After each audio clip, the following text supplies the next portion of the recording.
ओंकार सतनाम करता पुरख निर्भव निर्वैर अकाल मूरत अजूनी सैभं गुर प्रसाद। जप आद सच जुगाद सच है भी सच नानक होसी भी सच। सोचै सोच न होवई जे सोची लखवार चुपै चुप न होवई जे लाए रहां लिवतार। भुखया भुख न उतरी जे बन्ना पुरियां भार। सह सियाणपां लख होए तां इक न चले नाल। क्यों सचियारा होइए क्यों कूड़ै टुटे पाल। हुक्म रजाई चलना नानक लिखिया नाल।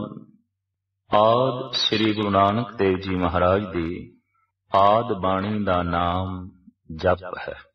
गुरु नानक देव जी महाराज दी सारी विचारधारा जप दे आले दुआले परिक्रमा करदी है। ईश्वर प्राप्ति दा मुख साधन गुरु बाबे ने जप ही दसिया।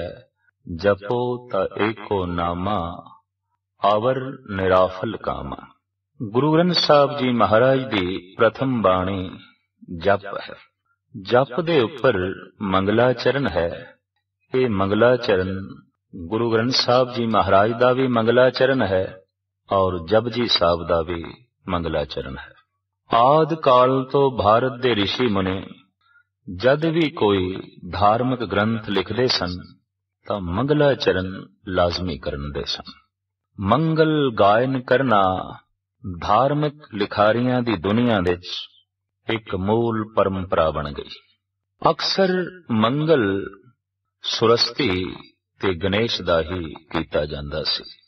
ऐसा ख्याल सी कि सिद्धि दाता गणेश है, बुद्धि दाता सुरस्वती है। मनुख दी मूल मंगा भी ये दो ने, सिद्ध और बुद्ध।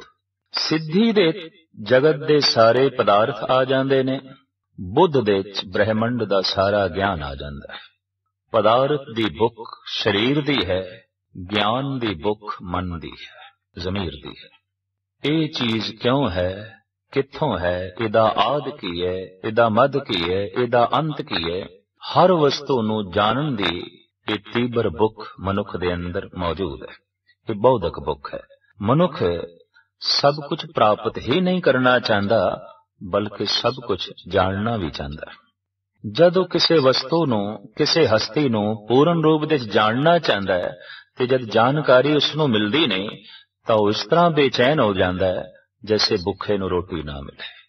और उस वक्त ही उसनूं तृप्ति मिलती है जद उसनूं पूर्ण तौर ते जानकारी मिल जाए, उहदे सवालां दा जवाब मिल जाए। तो आद काल तो मंगल गायन होंदे रहे सुरस्ती दे, गणेश दे, और ये कल्पना बड़ी प्रबल रूप दे धार्मिक दुनिया दी छाई रही कि सिद्धि दाता गणेश है, बुद्धि दाता सरस्वती है। सिलसिलावार धार्मिक रहबरी पुरुषां दी श्रृंखला दे साहिब श्री गुरु नानक देव जी महाराज दा आगमन होया। आपने उस परंपरा तो वख होके जो मंगल गायन कीता है वो करते दा कृत दा नहीं। और साहिबां दी ये धारणा कि सिद्ध और बुद्ध परमात्मा तो बिना होर किसी तो भी प्राप्त नहीं हो सकती। अगर सिद्ध ते बुद्ध एक ईश्वर तो बिना भी किसी होर तो प्राप्त हो सकती है तो ईश्वर दी पूजा दी कोई लोड़ ही नहीं रह जाती, उसकी प्रस्तिश दी कोई लोड़ ही नहीं रह जाती, क्योंकि मनुख दी मूल मंगा ही यही दो ने, सिद्ध और बुद्ध। तो साहिब श्री गुरु नानक देव जी महाराज ने जो मंगल गायन कीता ये गुरमत दे मूल मंत्र मनिया जांदा है। गुरु ग्रंथ साहब जी महाराज दा मंगलाचरण और जपजी साहब दा मंगलाचरण, ये मंगल एक तो शुरू होंदा है। एक सिद्धि एक तो मिलती है, बुद्ध एक तो मिलती है, उत्पत्ति एक तो है, पालना एक तो है, नाश एक तो है। जगत दी मूल सता एक है और सारी अनेकता उस एक दे आसरे ते खड़ी है। सारी अनेकता उस एक दे चों पैदा होंदी है। साहिब श्री गुरु नानक देव जी महाराज जद विस्माद मंडल दे च गए ने, जद एक रूप होए ने, तां आप दी रसना तो वाक भी एक निकले। एक ओंकार, वो एक है और वो ओंकार है। भाव उस तो ही उत्पत्ति हो रही है, पालना हो रही है, नाश हो रहा है। ओंकार तीन शब्दां दा जोड़ है। आकार, उकार, मकार, उत्पत्ति करने वाला, पालना करने वाला, नाश करने वाला, ये सारी क्रिया एक तो हो रही है। वो जो एक ओंकार है, साहिब कहने वो सत्य है, सदैवी है, हमेशा है। और वो जो सत्य स्वरूप है वो हस्ती वाला है, उदा नाम है। जैसे असी कह देने फलाने दा नाम बहुत वड्डा हो गया, फलाने दा नाम आसमान ते चढ़ गया, मतलब है उदी हस्ती बहुत हो गई है, उदी समर्था वध गई है, उदी ताकत वध गई है। वो जो एक है जिस तो उत्पत्ति पालना ते नाश हो रहा है, वो सत स्वरूप है, हस्ती वाला है, नामने वाला है। वो जिसदी हस्ती है वो फिर कृत नहीं है, करता है। और जो करता है ऐसा करता है कि अपनी कृत दे च पूरे होया। वो केवल करता नहीं, वो करता पुरख है। कुमार ने घड़े बनाए, कुमार अपने घर बैठा है, घड़े किसे होर दे घर ने। मुसव्वर ने तस्वीर बनाई है, मुसव्वर अपने घर दे च है, तस्वीर किसे होर घर दे च लटकी हुई है। ठठियार ने भांडे बनाए ने पित्तल दे, वो अपने घर दे च बैठा है, भांडे किसे होर दे घर दे च ने। परमात्मा ऐसा करता नहीं है कि उदी कृत उस तो वख होवे, नहीं, उसने जो कुछ भी बनाया है अपनी बनतर दे च बैठ गया। चाहे वो रेत दा जर्रा है, चाहे वो सूरज दी किरण है, चाहे फुल्लां दी सुंदरता है, चाहे बदलां दी गर्जन है, चाहे सागर दियां लहरां ने, चाहे कीड़ी है, चाहे हाथी है, जो भी उसदी कृत है ब्रह्मंड दे जर्रे जर्रे दे च, वो व्यापक है, पूरे होया है। पुरख दे अखरी अर्थ भी यही ने, पुरी पुरी बसंता सपुरखा, जो पुरियां पुरियां दे च रमिया होया है वो पुरख है। वो ऐसा करता पुरख है जिदा स्वभाव है कि भय तो रह, निर्भव निर्वैर। बड़े मूल औगण ने, किसे दा वैर हिरदे च रखना, किसे दा भय हिरदे च रखना। इस तरह दे मनुख नूं नरक दे च जाण दी लोड़ नहीं, जो भय दे च जी रहा है, वैर दे च जी रहा है। कई दफा असीं देखदे हां दुश्मन नहीं चंगा लगदा, पर दुश्मनी नूं हिरदे च धारण कीता है। जब दुश्मन नहीं चंगा तो फिर दुश्मनी नूं भी बाहर कढीए। जे दुश्मन भैड़ा है तो फिर दुश्मनी भी भैड़ी है। वो जो करता पुरख है भय तो रहत है, और उसका भय तो रहत होना उंज भी सुभावक है, क्योंकि उस तो वड्डा ही कोई नहीं। और अक्सर भय वड्डे दा हुंदा है, वैर शरीका नाल हुंदा है। तिसका शरीक को नाही, ना को कंटक वैर आई। ਉਹਦਾ कोई शरीक ही नहीं, उस तो कोई वड्डा ही नहीं। तो सतगुरु कहते ने वो भय तो रहत है, वैर तो रहत है, फिर समय तो भी रहत है। अकाल, उसका कोई माजी नहीं, उसका कोई मुस्तकबिल नहीं। भूतकाल ते भविष्य दी संभावना परमात्मा नाल नहीं जोड़ी जा सकती। असी ऐसा नहीं कह सकते परमात्मा होया सी, वो भूतकाल दी घटना नहीं है। परमात्मा होवेगा वो मुस्तकबिल दी संभावना नहीं है, वो भविष्य दी संभावना नहीं है, वो भूतकाल दी घटना नहीं। ਉਹਦੇ ਨਾਲ ਅਸੀਂ जोड़ सकते हैं तो केवल वर्तमान परमात्मा है सो है। ਤਿੰਨ ਕਾਲਾਂ ਦੇ ਚ ਉਹ नहीं, ਉਹ ਤ੍ਰੈ ਕਾਲ ਦਰਸੀ है। ਉਹ ਤਿੰਨ ਕਾਲਾਂ ਨੂੰ ਵੇਖਣ ਵਾਲਾ है, ਉਹ खुद ਤਿੰਨ ਕਾਲਾਂ ਦੇ अंदर नहीं है, ਤ੍ਰੈ ਕਾਲ ਦਰਸੀ है। इस वास्ते सतगुरु ने कह दिता है अकाल, समय तो परे, जो समय दे विच नहीं है। समय नूं देखण वाला है, जिस तो समा पैदा हुंदा है, जो समय दे विच नहीं है। और उंज भी परम आनंद दी दुनिया दे विच समा कोई मैने ही नहीं रखदा। मनुख दुख दे च है, समा बतीत नहीं हुंदा, समा वड्डा हो जांदा है, काल वड्डा हो जांदा है। किसी खुशी दे च है, आनंद दे च है, मस्ती दे च है, मनुख कह उठदा है अज दा दिन ते इंज लंघ गया जिवें एक पल लंघे। अजरी रात ते इंज लंघ गई जिवें एक घड़ी लंघी है। पर मनुख दुख दे च है, बेचैनी दे च है, विपता दे च है, कह उठदा है अज दी रात ते पहाड़ बन गई है, अबूर ही नहीं आउंदी। अज दा दिन ते एक युग बन गया है, लंघदा ही नहीं। दुख चाहे संसारिक होवे चाहे अध्यात्मक होवे, समा लंबा हो जाता है। साहिब गुरु अर्जन देव जी महाराज दा ऐसा फरमान है, चार पहर चौ जुगे समाने, रैन भई तब अंत न जाने। हे प्रभु, तेरे विछोड़े दा जिहड़ा दुख है, ओदे च दिन दे चार पैर मानो चार युग हो गए ने, लंघदे ही नहीं। ते रात कितनी लंबी है, ये ते कथन तो भी परे है, ये ते कहण तो भी परे है। परमात्मा आनंद स्वरूप है, उत्थे समा ही नहीं है, उत्थे दिन रात ही नहीं है। भगत कबीर कहते ने, दिन सो रैन नहीं, वेद नहीं शास्त्र, ताहां बसे निरंकारा, कहत कबीर नर तिसे ध्यावो, बावरिया संसारा। उत्थे समा नहीं है, क्योंकि समय दा बोध सूरज ते चंद्रमा करके हुंदा है। जब चंद्रमा दिखाई देवे रात है, जब सूरज दिखाई देवे दिन है। दिन ते रात दा बोध तारियां करके सूरज करके है। दिन सोरैन नहीं, दिन रात उत्थे नहीं ने, समा खो गया। अकाल तो केवल असी वर्तमान ही परमात्मा नूं दे सकते हैं, माजी मुस्तकबिल नहीं। कह सकते हैं परमात्मा है सो है। तो सतगुरु कहते ने वो अकाल है, समय तो परे है। तो किधरे ऐसा ही ना समझ लिया जाए वो एक कल्पना है। तो सतगुरु कहते नहीं, मूरत मूर्तिमान है, उदी होंद है, उदा वजूद है। पर वजूद तो किधरे ऐसा ख्याल ना बन जाए कि वाकई वो घड़िया गया है, बनाया गया है या जन्माया गया है। तो एकदम सतगुरु कहते ने अजौनी, उदा जन्म नहीं है, उन्होंने किसे बनाया नहीं है, उदी मूर्त कृत नहीं है, वो अजौनी है, जन्म दे च नहीं। मूर्तिमान जरूर है पर अजन्म है, जन्म दे च नहीं। फिर उसकी हस्ती किस तरह है? तो सतगुरु कहते हैं सह भंग, वो अपने आप तो आप ही प्रकाशमान है। आप ही ने आप साजियो, आप ही ने रचियो नाम, दोई कुदरत साजिए कर आसन डिठो चाओ।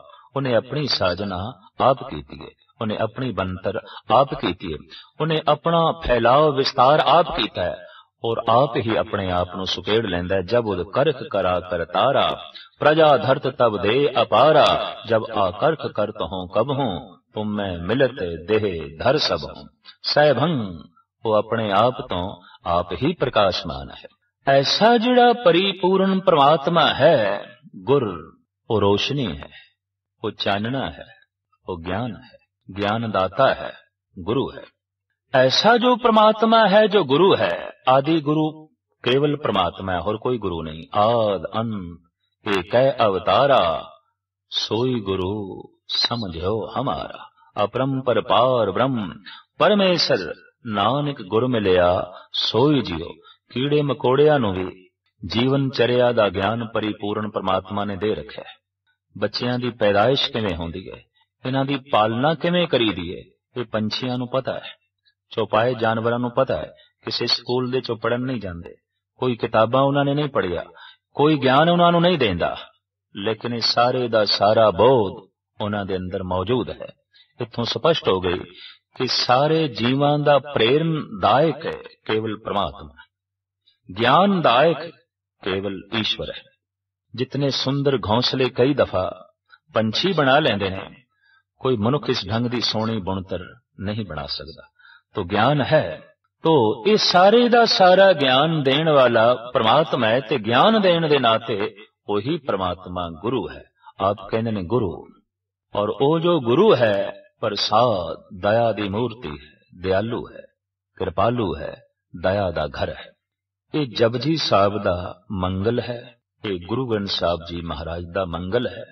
अगे शब्द है जप, जप बाणी दा नाम है। गुरु ग्रंथ साहब जी महाराज दे जितनियां बाणियां आईयां ने, बकायदा उन्हां दे नाम ने सुखमनी, रहरास, सोहिला और इसे तरीके नाल चौबोले, फुने छंद, भटां दे सोईए, संस्कृति श्लोक इत्यादक वारां वख-वख बकायदा बाणियां दे नाम ने। तो सब तो प्रथम पहली जिहड़ी बाणी है इहदा नाम है जप। जप साहब दे विच 2 श्लोक ने, 38 पौड़ियां ने। पहला श्लोक उपकर्म है, अखीरला श्लोक उपसंगार है। प्रथम श्लोक आद सच जुगाद सच है भी सच नानक होसी भी सच। अखीरला श्लोक उपसंगार पौण गुरु पाणी पिता माता धरत महत। 2 श्लोकां दे विचकार 38 पौड़ियां ने और ये 38 पौड़ियां परमात्मा तक पहुंचण दा एक वसीला साहिब गुरु नानक देव जी महाराज ने जगत नूं बख्शिश कीता। पहले श्लोक दे विच आप फरमान करते ने, चूंकि बाणी दा नाम है जप, तो जप किसदा करना है ये दसदे ने। किसदा जप करना है? आद सच जुगाद सच है भी सच नानक होसी भी सच। आद सच जो अनादि, जिदा आद लभ्या नहीं जा सकता और उस वक्त भी एक कायम दायम सी। अजे जुगां दा आरंभ नहीं होया सी, उस वक्त भी ये सच मौजूद सी, हुण भी है और अगां भी यही सच होवेगा। सदैवी है, हमेशा है। इसे दा ही जप करना है। इस सत तक पहुंचण वास्ते, उस आद सच तक पहुंचण वास्ते, जुगाद सच तक पहुंचण वास्ते जगत दे विच वख-वख साधन जुटाए गए। जैसे धन कमाण दे कई तरीके ने, धर्म कमाण दे भी कई तरीके ने। जैसे भुख मिटाण वास्ते कई प्रकार दा भोजन है। साडे देश दे विच तरह तरह दे अन्न खादे जांदे ने। महाराष्ट्र दे लोग ज्वारी खा के गुजारा कर लेंदे ने, कोई बाजरा खांदा है, कोई कणक खा के अपनी उपजीविका चलांदा है। और ऐसे प्रांत ने जिन्हां दी खुराक केवल चावल है। तरह तरह दे साग सब्जियां वख-वख जो भुख नूं मिटाउंदियां ने। भोजन अनेक प्रकार दा है, भुख सारियां दे अंदर इक्को ही है। भजन दा ढंग वख-वख हो सकदा है, भजन दे तरीके वख-वख हो सकदे ने, धर्म दी धारणा वख-वख हो सकदी है, पर सारियां दे अंदर प्रभु मिलण दी जो प्यास है वो एक है, जो परमात्मा दे मिलण दी तड़प है वो एक है। लेकिन ऐसा भी हो सकदा है कि कई दफा पौष्टिक ते पवित्र भोजन ना मिले तो मजबूरी च मनुख अपवित्र ते गलत भोजन भी कर लैंदा है या अज्ञानवश होके कर लैंदा है। स्वच्छ पानी पीण नूं ना मिले और बंदा बहुत त्रिखावंत होवे तो मजबूरन ये गंदला जल भी पी लैंदा है। इसी तरीके दे नाल जो कुछ साधन जगत विच प्रचलित सन ते जिहड़े साधन परमात्मा तक पहुंचाण विच असमर्थ सन, जगत गुरु बाबे ने उन्हां दी चर्चा कीती। और इस प्रथम पौड़ी विच यह भी दस्सिया कि परमात्मा तक पहुंचण तक सब तो वड्डी रस्ते विच बाधा की है, वो इसी पौड़ी विच दस्सिया कि क्यों सचियारा होइए क्यों कूड़े टुटे पाल। परमात्मा की ये सच, बाधा की ये कूड़। परमात्मा की ये सत्य और ईश्वर तक पहुंचण वास्ते रस्ते विच बाधा की है झूठ, असत्य। सिर्फ मनुख ने असत्य दी दीवार तोड़नी है, सत तक अपने आप पहुंच जाएगा। सिर्फ मनुख ने कूड़ नूं छड्डना है, सच दी प्राप्ति अपने आप हो जाएगी। सिर्फ मनुख ने अपने हत्थां चों कंकर ते कौडियां नूं सुटना है, हीरे रतन अपने आप प्राप्त हो जाणगे। छोड़न दी हिम्मत चाहिदी है। तो ये असत, ये कूड़ एक दीवार है। इस दीवार नूं तोड़न दे जो जो उपराले कीते गए, जगत गुरु बाबा उन्हां दा जिक्र करदे ने, क्योंकि मन नूं जिहड़ी मैल चढ़ी है वो कूड़ दी है। रस्ते दी जिहड़ी दीवार है ये कूड़ दी है। तो एक तरीका ये अपनाया गया साडे देश दे विच कि तीर्थां दा इशनान करिए और इशनान करदियां झूठ दी कंध ढह जाएगी। इशनान करदियां कूड़ दी मैल उतर जाएगी, सच दी प्राप्ति हो जाएगी। साहिब श्री गुरु नानक देव जी महाराज कल युग दे महान रहबरी पुरुष इस साधन नाल सहमत नहीं। आप दा फरमान है कि सोचे सोच न होवई, जे सोची लख वार। सोच शब्द संस्कृत दा है, इहदे अर्थ ने पवित्रता, इशनान। सोच करे दिन सर रात, मन की मैल न तन ते जात। सोच करन दे नाल, इशनान करन दे नाल मन सुच्चा नहीं होता। इशनान करन दे नाल कूड़ दी मैल उतरदी नहीं, बल्कि भगत कबीर ते इत्थे तक कहंदे ने, जल के मज्जन जेगत होवे, नित नित मेंढक नावे, तैसे मेंढक तैसे ओ नर, फिर जोनी आवे। आप होर एक वाक विच फरमान करदे ने, कबीर गंगा तीर जो घर करे, पीवे निर्मल नीर, बिन हर भजन न मुक्त होए, इम कै रहमे कबीर। आप दे बीचक नामक ग्रंथ विच एक बड़ा सुंदर छंद है। आप कहंदे ने, गंग नहाए जो नर तरहैं, मेंढक क्यों न तरहैं, जिनके गंगा में घर है। शंख बजाए जो नर तरहैं, गधे क्यों न तरहैं, जिनके शंख जैसे सुर हैं।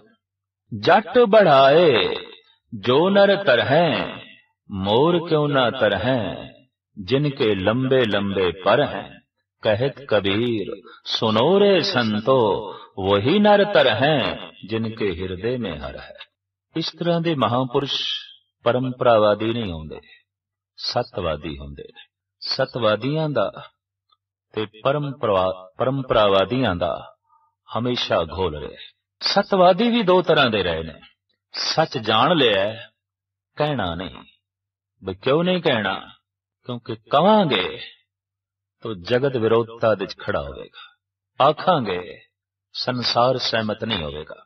दूसरे सतवादी ओ ने सच जाने, सच कहना भी है, ताकि जगत दी झोली च पै सके।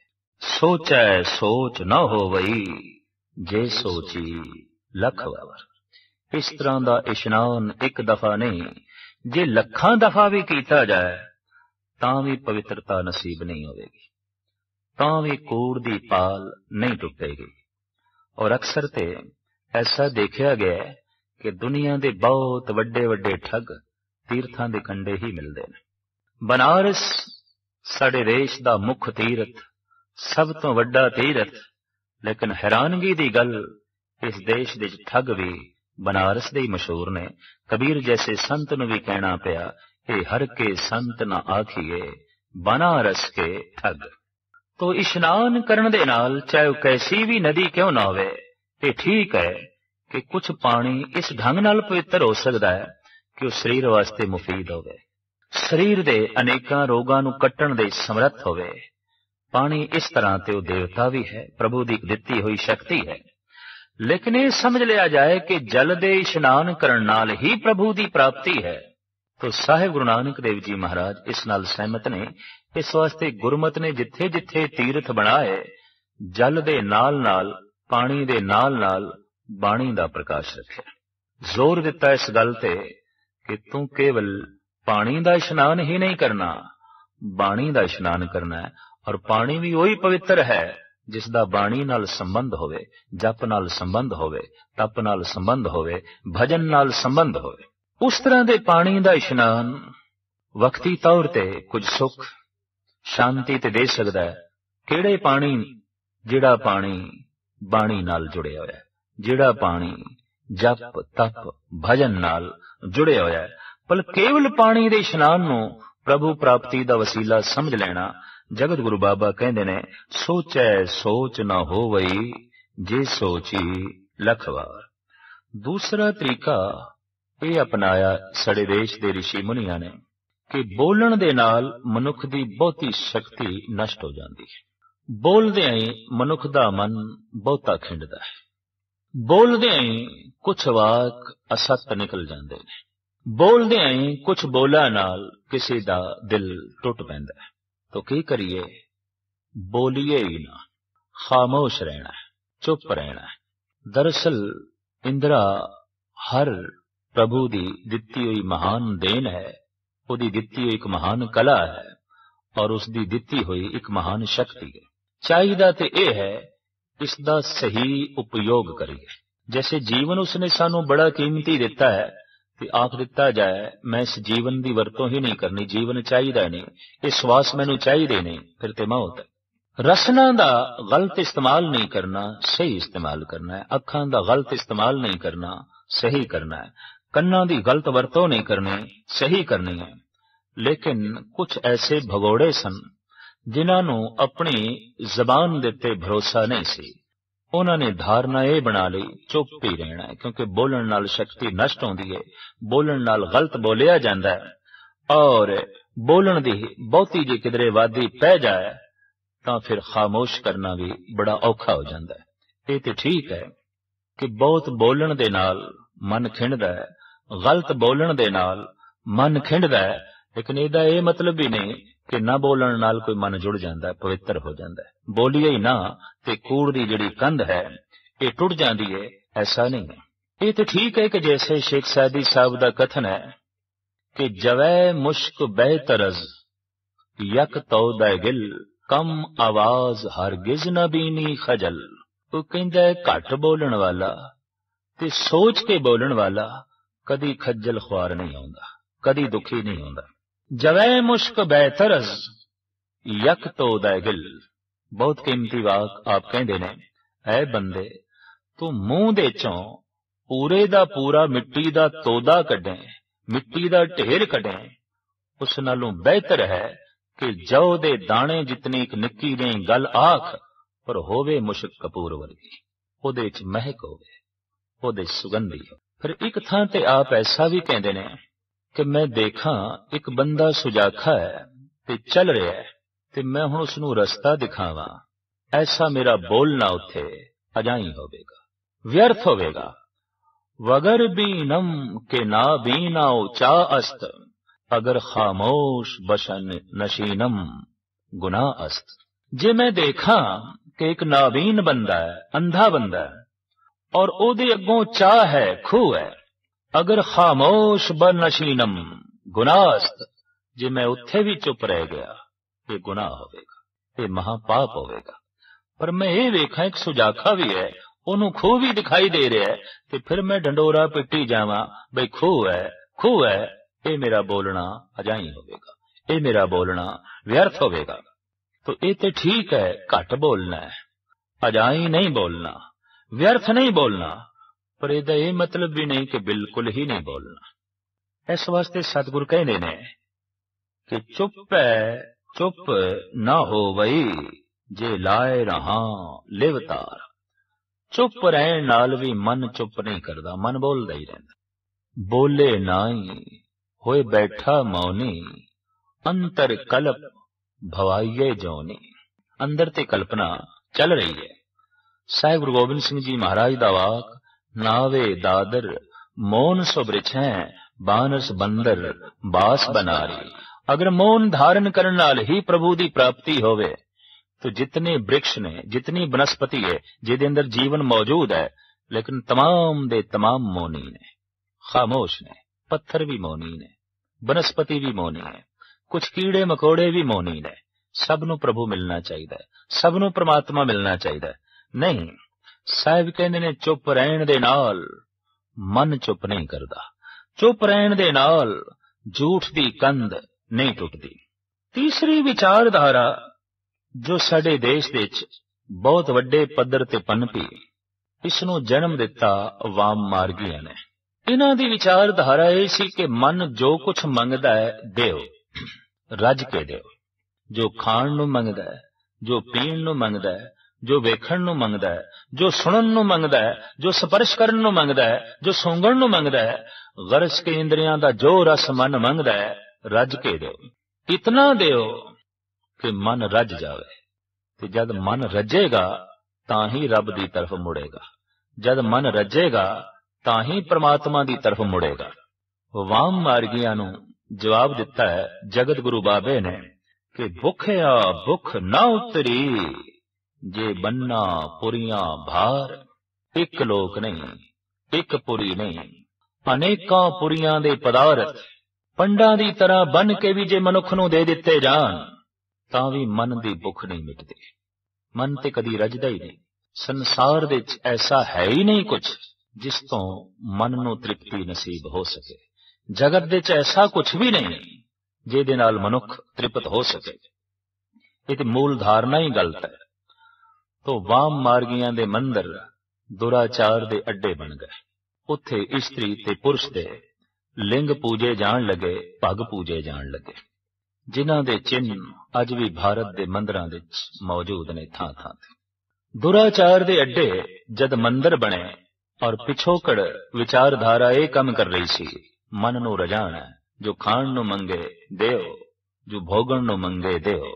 ਤੋ ਇਨ੍ਹਾਂ ਭੋਗਾਂ ਦੇ ਲੀਨ ਹੋ ਕੇ ਮਨੁੱਖ ਭੋਗੀ ਤੇ ਬਣ ਗਿਆ, ਯੋਗੀ ਬਣਨਾ ਸੁਪਨਾ ਹੋ ਗਿਆ। ਧਾਰਮਿਕ ਮੰਦਰ ਅਧਰਮ ਦੇ ਅੱਡੇ ਬਣ ਗਏ, ਪਾਪ ਵਾਸ਼ਨਾ ਦੇ ਅੱਡੇ ਬਣ ਗਏ, ਦੁਰਾਚਾਰ ਦੇ ਅੱਡੇ ਬਣ ਗਏ। ਔਰ ਅੱਜ ਵੀ ਜਦ ਇਸ ਤਰ੍ਹਾਂ ਦੇ ਅਸਥਾਨ ਦੇਖਣ ਨੂੰ ਮਿਲਦੇ ਨੇ ਔਰ ਪੁਰਾਣੀ ਵਿਚਾਰਧਾਰਾ ਪੜਨ ਨੂੰ ਮਿਲਦੀ ਹੈ, ਤਾਂ ਅਫਸੋਸ ਨਾਲ ਕਹਿਣਾ ਪੈਂਦਾ ਹੈ ਕਿ ਕਿਤਨਾ ਗਲਤ ਸੋਚਿਆ ਗਿਆ ਕਿ ਮਨ ਜਦ ਰੱਜੇਗਾ ਤੇ ਫਿਰ ਬੰਦਗੀ ਕਰਾਂਗੇ। ਮਨ ਦਾ ਇਹ ਗਿਆਨ ਕਿਸੇ ਕੋਲ ਨਹੀਂ ਸੀ ਕਿ ਮਨ ਤੇ ਕਦੀ ਰੱਜਦਾ ਹੀ ਨਹੀਂ। ਸਮੁੱਚੀ ਪੁਰੀਆਂ ਦੇ ਬਨ ਕੇ ਪਦਾਰਥ ਭਾਰ ਦੇ ਦਿੱਤੇ ਜਾਣ ਤਾਂ ਵੀ ਮਨ ਭੁੱਖੇ ਦਾ ਭੁੱਖਾ ਰਹਿੰਦਾ ਹੈ। ਤੋ ਜਗਤ ਗੁਰੂ ਬਾਬਾ ਕਹਿੰਦੇ ਨੇ, ਭੁੱਖਿਆ ਭੁੱਖ ਨਾ ਉਤਰੇ ਜੇ ਬੰਨਾ ਪੁਰੀਆਂ ਭਾਰ। ਸਾਹਿਬ ਕਹਿੰਦੇ ਨੇ, ਰੂਪੀ ਭੁੱਖ ਨਾ ਉਤਰੇ ਜਾਂ ਦੇ ਖਾਂ ਤਾਂ ਭੁੱਖ। ਨਾਨਕ ਸੱਚੇ ਨਾਮ ਬਿਨ ਕਿਸੇ ਨਾ ਲੱਥੀ ਭੁੱਖ। ਹਕੀਕਤ ਸਚਾਈ ਕਿ ਮਨੁੱਖ ਦੇ ਅੰਦਰ ਭੁੱਖ ਧਨ ਦੀ ਹੈ, ਪਿਆਸ ਰੂਪ ਦੀ ਹੈ। ਨਾ ਰੂਪ ਦੀ ਪਿਆਸ ਮਿਟਦੀ ਹੈ, ਨਾ ਧਨ ਦੀ ਭੁੱਖ ਮਿਟਦੀ ਹੈ। ਜਿਸ ਤਰ੍ਹਾਂ ਸਰੀਰ ਜ਼ਿੰਦਾ ਹੈ ਭੋਜਨ ਕਰਕੇ, ਪਾਣੀ ਕਰਕੇ। ਕੇਵਲ ਪਾਣੀ ਦੇ ਦਈਏ ਤੇ ਭੋਜਨ ਨਾ ਦੇਈਏ, ਗੱਲ ਨਹੀਂ ਬਣੇਗੀ। ਕੇਵਲ ਭੋਜਨ ਦੇ ਦਈਏ, ਪਾਣੀ ਨਾ ਦੇਈਏ, ਤਾਂ ਵੀ ਸਰੀਰ ਦੇ ਤਲ ਤੇ ਵਿਆਕੁਲਤਾ ਬਣੀ ਰਹੇਗੀ। ਇੱਕ ਪਿਆਸਾ ਬੰਦਾ ਹੋਵੇ, ਤ੍ਰਿਖਾਵੰਤ ਹੋਵੇ, ਰੋਮ ਰੋਮ ਉਸ ਦਾ ਤ੍ਰਿਹਾਇਆ ਹੋਵੇ ਤੇ 36 ਪ੍ਰਕਾਰ ਦਾ ਭੋਜਨ ਉਸ ਦੇ ਅੱਗੋਂ ਰੱਖ ਦਈਏ, ਬੇਮੈਨੀ ਹੈ। ਉਹਨੂੰ ਪਾਣੀ ਚਾਹੀਦਾ, ਠੰਡਾ ਜਲ ਚਾਹੀਦਾ।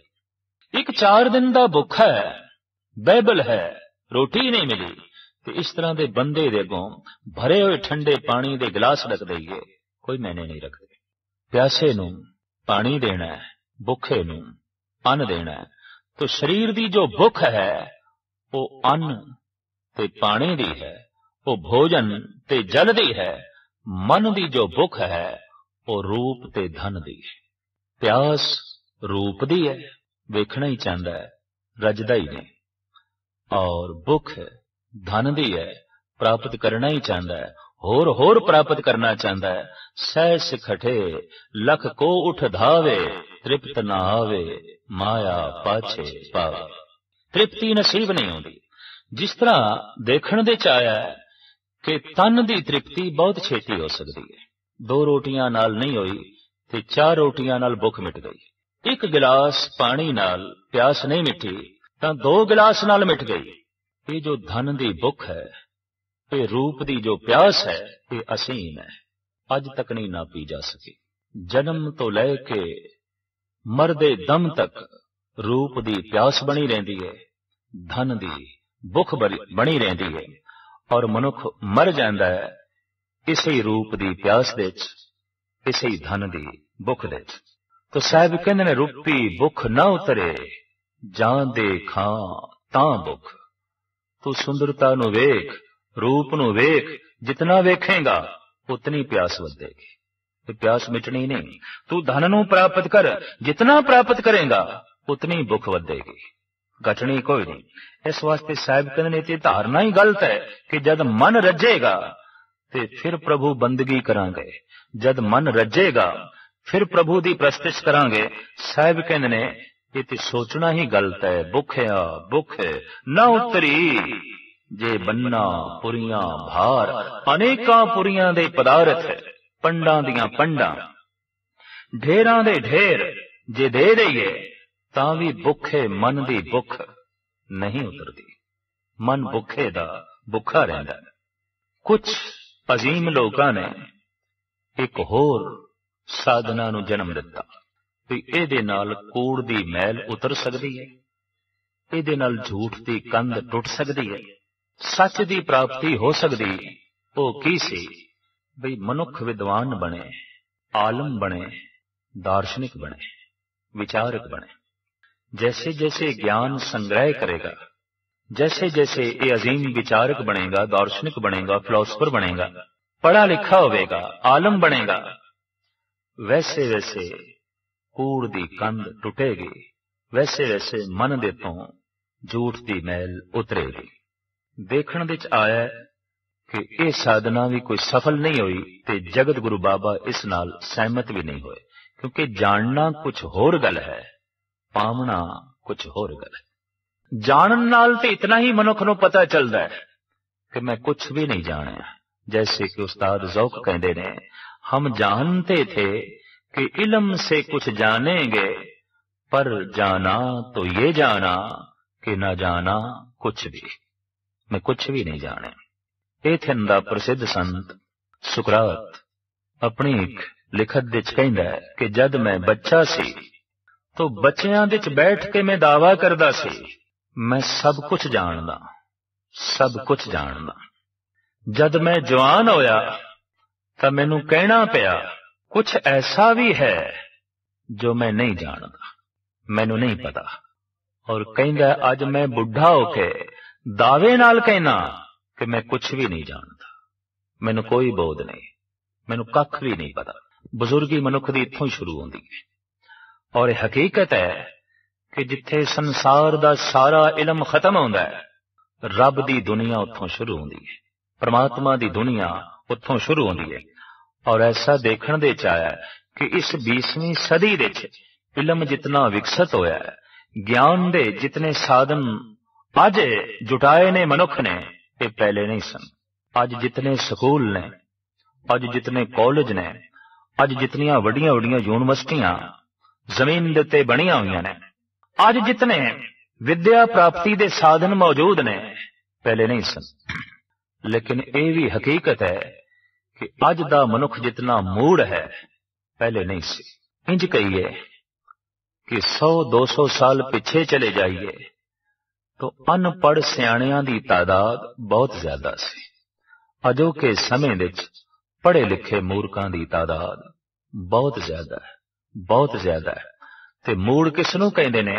जगत गुरु बाबा कहंदे ने, पढ़िया मूर्ख आखिए जित लब लोभ अहंकार। जिस पढ़ाई नाल अहंकार वध गया, लोभ वध गया, तृष्णा वध गई, झूठ वध गया, वो पढ़ाई पढ़ाई ते नहीं। वो पढ़ाई ऐसी है कि किसी ने दीवा जलाया है और दीवे नाल ही अपना घर साड़िया, दीवे नाल ही अपने घर नूं अग लाई है। जाने है ते जानकारी नाल ही हंकार वध गया, जाने है जानकारी नाल ही लोभ वध गया। और अज समुची दुनिया विच बड़े बड़े वड्डे दुराचार दे अड्डे जानकार लोग चला रहे ने, पढ़े लिखे लोग चला रहे ने। क्योंकि बहुत वड्डी पढ़ाई होवे, बहुत वड्डी सियाणप होवे, तां ही मनुख बहुत वड्डा अनर्थ कर सकदा है, वरना नहीं कर सकदा। तो अजोकी विद्या ने मनुख नूं हंकारी बना दिता है, लोभी बना दिता है, दुराचारी बना दिता है।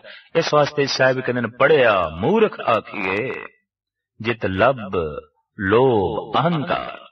तो जानना कुछ होर है, पावना कुछ होर है। एक भुल हो गई साडे देश दे अजीम चिंतकां कोलों, जिन्हां ने कह दिता जानना ही, इलम दी प्राप्ति ही, ज्ञान दी प्राप्ति ही परमात्मा दी प्राप्ति है। होया कि 4 वेद कंठ हो गए, लेकिन रावण जैसे मूर्ख पैदा हो गए, शास्त्र कंठ हो गए, उपनिषद कंठ हो गए। हंकार दी पंड सिर ते चुक के लोकी इधर उधर घुमन लग पे। शेख सादी ने उत्थे कहना पिया कि अगर मनुख पढ़िया ते उन्हों अमल दे च नहीं लियाया तां ओ बंदा उस मेरे खोते दी तरह जो मेरियां सारियां किताबां चुक के मेरे नाल चलदा है। इलम चंदा के बेश तरफानी गर अमल दस्तो नेस्त, नादानी ना मुहक्कक बवद ना दानशमंद, 4 पाए बरोए किताबे चंद। एक बैल दे उत्ते, एक खोते दे उत्ते जे ग्रंथां दा अंबार लद दईए, वो कोई पंडित हो जाता है। फर्क सिर्फ इतना है कि ये ग्रंथां दा भार खोते दे तन ते लदे है, मनुख अपने दिमाग ते लद लैंदा है। तो दिमाग ते लदन नाल की हुंदा है, सिर दे उत्ते लदन दे नाल की हुंदा है। तो बहुत सारे इत्थे आलमां ने इलम दा भार अपने सिर दे उत्ते चुक लिया। कौन दसे कि जानना होर है, पावना होर है। इलम रस्ते दा दीव है, चाहिदा वेख लिया, लेकिन ऐसा देखने दे च आया है कि मनुख ने किधरों दीवा जुटाया है, किधरों तेल इकट्ठा किया है, किधरों कपास लिया के उसकी वट बनाई है, किधरों उन्हें अग ढूंढी है, दीवा रोशन किया है और जैसे रोशन किया अपनी अखां ही बंद कर लिया। 10-15 साल ज्ञान प्राप्ति दे चला दिते ते जद ज्ञान प्राप्त होया उन्होंने जिंदगी दे कदी वरतिया ही नहीं, उहदी वरतों कदी जीवन दे कीती नहीं। दीवा जलाण दे समा बर्बाद किया अगर मनुख ने अपनी अखां बंद कर ली। इलम ओ बर्बाद चला गया, सिखी हुई वो सारी विद्या व्यर्थ चली गई अगर जीवन दे परोपकार दा जन्म नहीं होया। साहिब गुरु नानक देव जी महाराज दे वाक, विद्या विचारी तां परोपकारी। विद्या दी विचार उसने तां ही कीती है जे उसदे अंदरों परोपकार दा जन्म होया होवे, उसदे अंदरों नेकियां दा जन्म होया होवे, उसदे अंदरों कोमलता दा जन्म होया होवे। विद्या प्राप्त करके कठोर हो गया, विद्या प्राप्त करके मुजरम हो गया, तरह तरह दे जुर्म इस तो नाजल हो गए ने। तो नहीं, इते पढ़ा लिखा मूर्ख है, इते पढ़िया मूर्ख आखिए जित लब लोभ अहंकार। तो इलम दे नाल ज्ञान दे नाल भी मन दे उत्ते जमी हुई जो झूठ दी मैल है ये नहीं धुलदी, विचकारे जो कूड़ दी कंध है ये नहीं टुटदी। इस वास्ते जगत गुरु बाबा कहंदे ने कि सहज सियाणपां लख होए तां एक ना चले नाल। सियाणप इलम ज्ञान एक तरह दा नहीं, हजारां तरह दा ही क्यों ना मनुख प्राप्त कर लवे तां भी ज्ञान दी एक गल भी अगे नहीं चलदी। मन दी दुनिया विच ਉਹਦੇ ਨਾਲ मन नहीं पवित्र होंदा, बल्कि तो ऐसा देखा गया है कि एक अनपढ़ नालों पढ़े लिखे दा मन ज्यादा मलीन है, ज्यादा हंकारी है, ज्यादा अंधकार दे भटक रहा है। भोले भाले अनपढ़ दो मनुख ते आपस विच बहुत छेती सहमत हो जाते हैं, पर पढ़े लिखियां दा आपस दे सहमत होना भी बहुत औखा हो जाता है, तकरार दा जन्म हो जाता है, विचार तकरार नूं जन्म दे देंदे ने। तो साहिब कहंदे सहज सियाणपां लख होए तां एक न चले नाल। अगर सियाणप दे नाल ही परमात्मा दी प्राप्ति हो जाए तो फिर परमात्मा छोटा है, सियाणप वड्डी है। अगर ज्ञान नाल ही ईश्वर दी प्राप्ति हो जाए तो ईश्वर कुछ नहीं है, फिर इलम ही सब कुछ है। इस वास्ते साहिब कहंदे ने इलम प्राप्त करना ते बहुत अच्छी गल है, रस्ते दे दीवा जलाना बहुत अच्छी गल है, पर दीवा इस वास्ते जलाना है कि रस्ते ते चल सकीए, आराम नाल चल सकीए, प्रभु तक पहुंच सकीए। ज्ञान ते इस वास्ते प्राप्त करना है कि जीवन विच कुछ कोमलता दा जन्म होवे, परोपकार दा जन्म होवे, सदाचार दा जन्म होवे ते मनुख चले भजन करदे होया प्रभु दे तल ते। अगर कोई इलम कोई ज्ञान प्रभु भजन विच बाधा है, भजन करन तो इनकारी कर देवे, वो विद्या नहीं अविद्या है। अजोकी विद्या ने मनुख नूं नास्तिक ते बनाया है, आस्तिक नहीं। अजोकी विद्या ने मनुख नूं हंकारी ते बनाया है, निर्माण नहीं। अजोकी विद्या ने मनुख नूं लोभी ते बनाया है, संतोखी नहीं। इस वास्ते ये विद्या कोई विद्या नहीं जो रस्ते दा पत्थर बन जाए, रस्ते दा रोड़ा बन जाए। विद्या ते ओ जो रस्ते दा चिराग बने, रस्ते दा दीवा बने, रस्ते दा फुल बने, जो रस्ते दा पत्थर बन गई है वो विद्या कोई विद्या नहीं। इस वास्ते सतगुर दी बाणी विच इस तरह दे कुछ वाक आउंदे ने, पढ़िए गुणिए नाम सब सुनिए, अनुभव भाव न दरसे, लोहा कंचन रिंड होए कैसे, जो पारस न परसे। क्या पढ़िए क्या गुनिए, क्या वेद पुराना सुनिए, पढ़े सुने क्या होई, जो सहज न मिले सोई। हर का नाम न जपस गवारा, क्या सोचे बारंग बारा।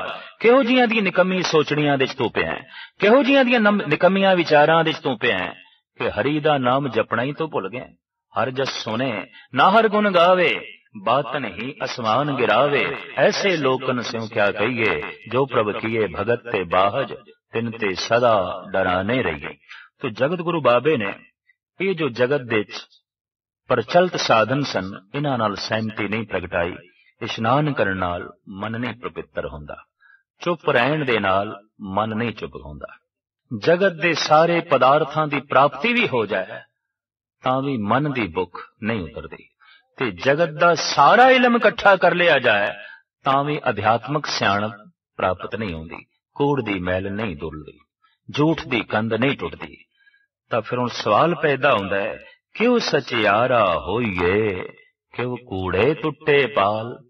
ਫਿਰ ਕਿਵੇਂ ਸਚਿਆਰ ਬਣੀਏ ਤੇ ਕਿਵੇਂ ਝੂਠ ਦੀ ਕੰਧ ਟੁੱਟੇ? ਇਹ ਪ੍ਰਸ਼ਨ ਹੈ ਕਿ ਉਪਰੋਕਤ ਸਾਧਨਾ ਦੇ ਨਾਲ ਤੇ ਗੱਲ ਬਣਦੀ ਨਹੀਂ।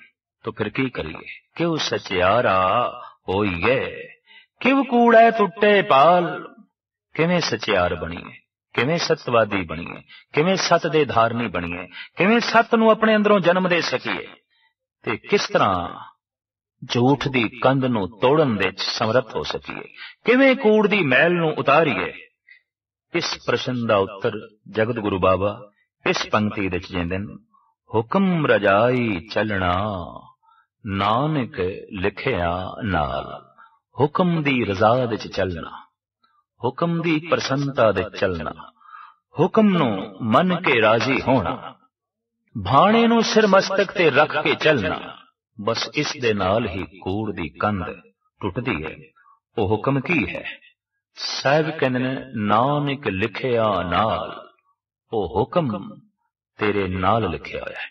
ਤੂੰ ਜ਼ਿਆਦਾ ਖਾਵੇਂਗਾ ਰੋਗੀ ਹੋਵੇਂਗਾ, ਜ਼ਿਆਦਾ ਬੋਲੇਗਾ ਮਨ ਖਿੰਡੇਗਾ, ਸ਼ਕਤੀ ਵਿਅਰਥ ਜਾਏਗੀ। ਗਲਤ ਵੇਖੇਗਾ ਰੋਗੀ ਹੋਵੇਗਾ, गलत सोचेगा मन करके रोगी होवेगा, गलत करेगा उसे वक्त ठोकरां खावेगा। ये हुक्म तेरे नाल लिखा है। इस हुक्म नूं पढ़न दी कोशिश कर।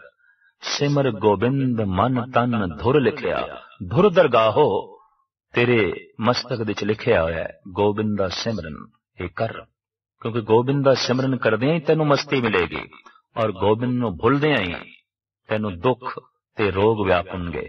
परमेश्वर ते भुलिया व्यापन सभे रोग। ये हुक्म तेरे नाल लिखिया होया। ये हुक्म कितना क वड्डा है। इस हुक्म विच की कुछ हो रहा है, अगली पौड़ी विच सतगुरुदेव जी महाराज विस्तार सहित वर्णन करते हैं।